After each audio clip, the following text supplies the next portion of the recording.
All right, guys.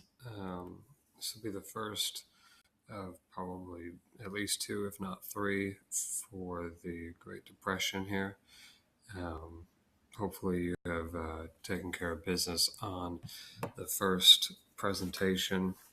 That was also three videos, and we move on from the roaring 20s and the excitement that is going on in the country at this time, new inventions and products that consumers have access to and buying things on credit. And we talked about some of the underlying issues that we're starting to see in the country towards the middle and end of 1920s, the buying on the credit and the movement of so many people from the country into the cities, depleting the amount of farmers. So this is the beginning of the Great Depression, and you see the illustration I put on here for you of a roller coaster, because the Great Depression was very much a roller coaster. But not just the Great Depression being a roller coaster, but our economy is a roller coaster.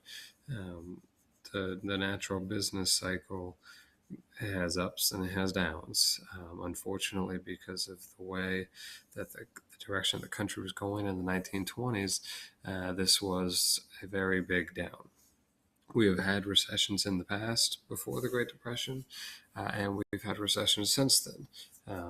The worst recession we've had is actually during your lifetime in 2008.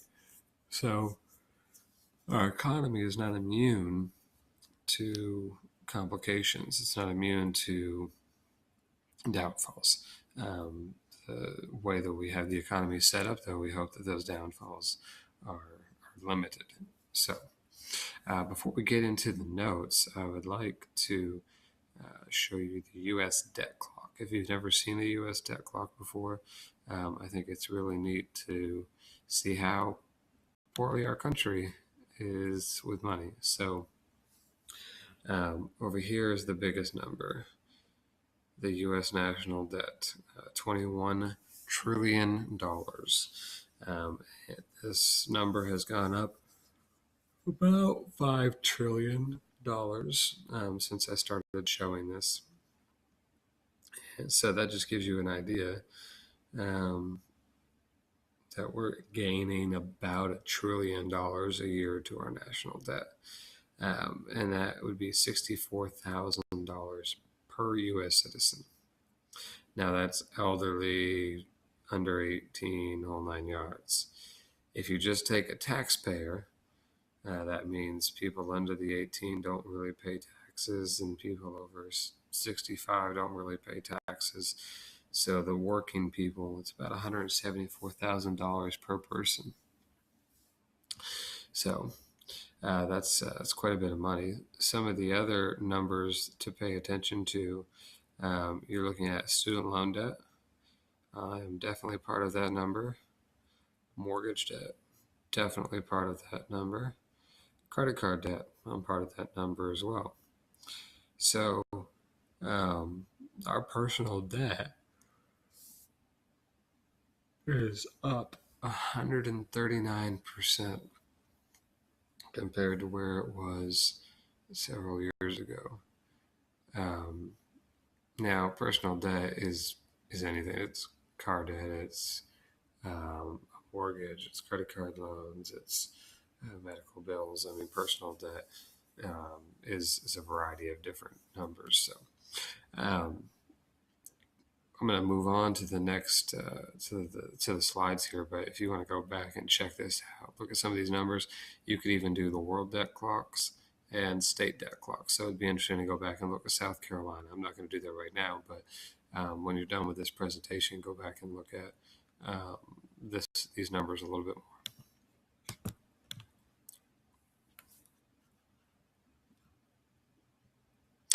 All right, so as the 1920s roared along, millions of Americans poured their savings into the soaring bull market. That's what the stock market was called back then, because of the drastic increase in profits on a regular basis.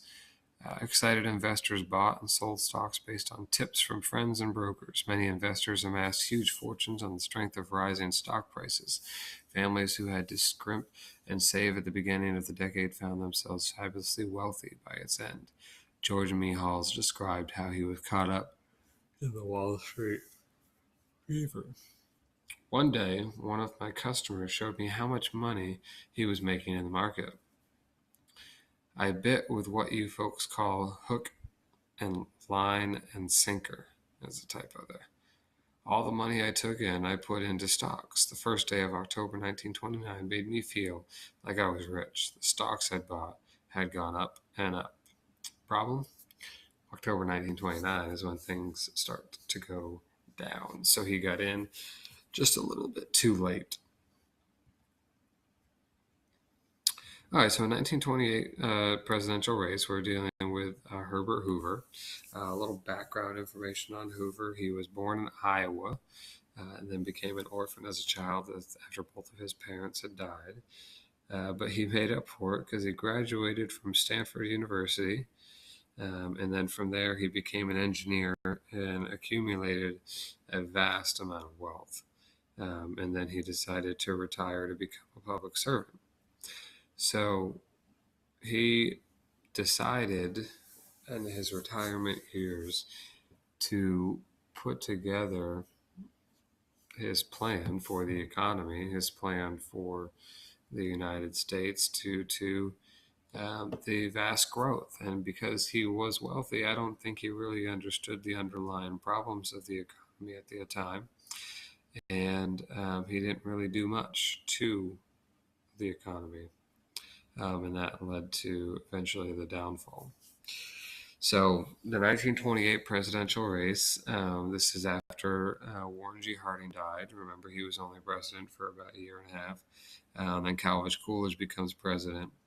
And that brings us up to the 1928 presidential race. Herbert Hoover is going to face off against a gentleman named Alfred Smith from New York. Don't even need to worry about him.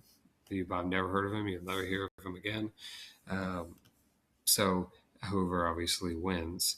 The 1920s had pretty much been a Republican decade. You had Harding, who was a Republican, followed by Coolidge, who was his vice president, and now Hoover. And so the Republicans have been controlling the government. So they took credit for the strong economy that the country was experiencing. Hoover, believing that the economy was untouchable, believed that there's a voluntary cooperation between business and labor, similar to what Henry Ford had kind of instituted within his factory. If you remember, he paid his workers well, and then in turn their production went up, and then he ended up making more money because they bought his product. That's kind of the cooperation that Hoover believes is good for the economy between business and labor. So no matter what index an economist chose to look at during this time, chose to consult, chose to analyze, the conclusion was always the same, no matter what the statistics were. And that was that times were good in America, and it appeared as though they were only going to get better. But that dismissed some of the underlying problems. Despite Hoover's confidence, some saw some signs of weakness in the economy. The agricultural sector, the farmers, they were in trouble. And that's extremely important to note. The fact that rural farmers produce huge surpluses of food that depress the prices. Now, before spring break, I kind of alluded to this problem that was coming. So I'll ask you the question and obviously give you the answer because I can't wait for an answer for a couple of days. Why were farmers producing more? That answer is because of World War One. And so, and the war is over and they still continue to produce what they're producing, but we're not assisting countries and we don't have men over at war. they flood the market with their products. They overproduce, and when you overproduce, the quality of the amount that you can charge for those products goes down, supply and demand. And so they were selling products at a fraction of the cost because they were overproducing. So farmers couldn't afford to buy goods or repay the loans that they were taking out to buy new machinery because the cost of their goods had gone down drastically. By the time we get to this period, you only have about a quarter of Americans that are farmers, which is down drastically as well because people are moving to the cities for more opportunities.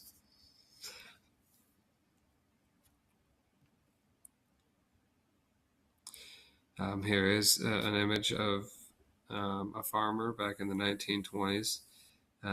So kind of continue with the discussion here, the fact that when the war ended, the demand slowed and the debt arrived as their production stayed high.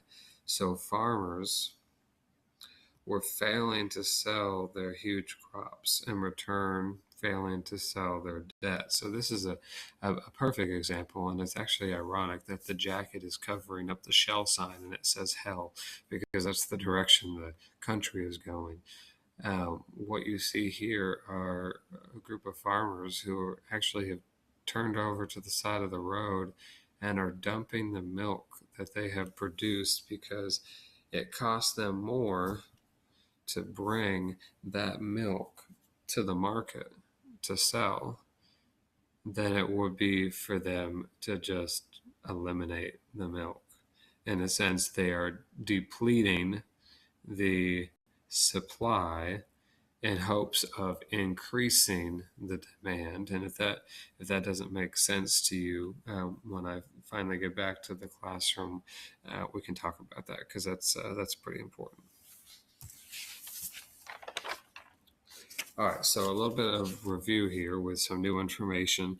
The fact that during this period, so many people had access to easy credit and installment buying, which is just like taking out a loan, and it led people to purchase goods that they couldn't pay for.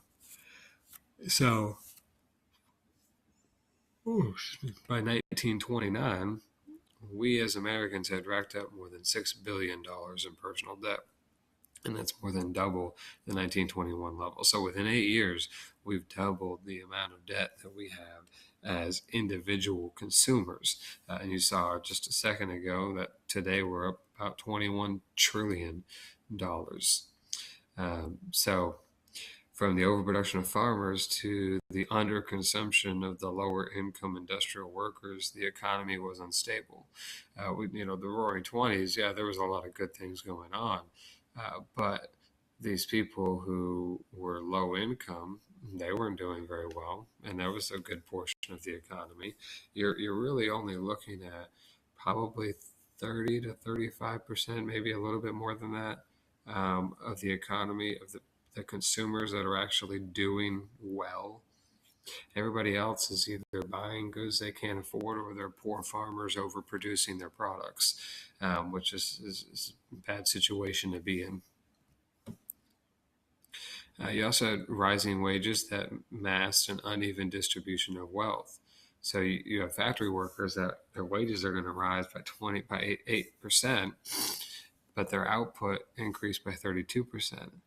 So as a result, workers' incomes rose modestly while rich investor incomes skyrocketed. So that's something that people regularly complain about today, is a uneven distribution of wealth. The fact that the middle class is shrinking and the lower class is increasing, while you still have a small percentage of people at the top that have a lot of the money. Same situation is going on here. Between your industrial factory workers and your investors, the fact that they have a large portion of the wealth, but they're a small percentage of the population. So this is where we're going to stop the first video.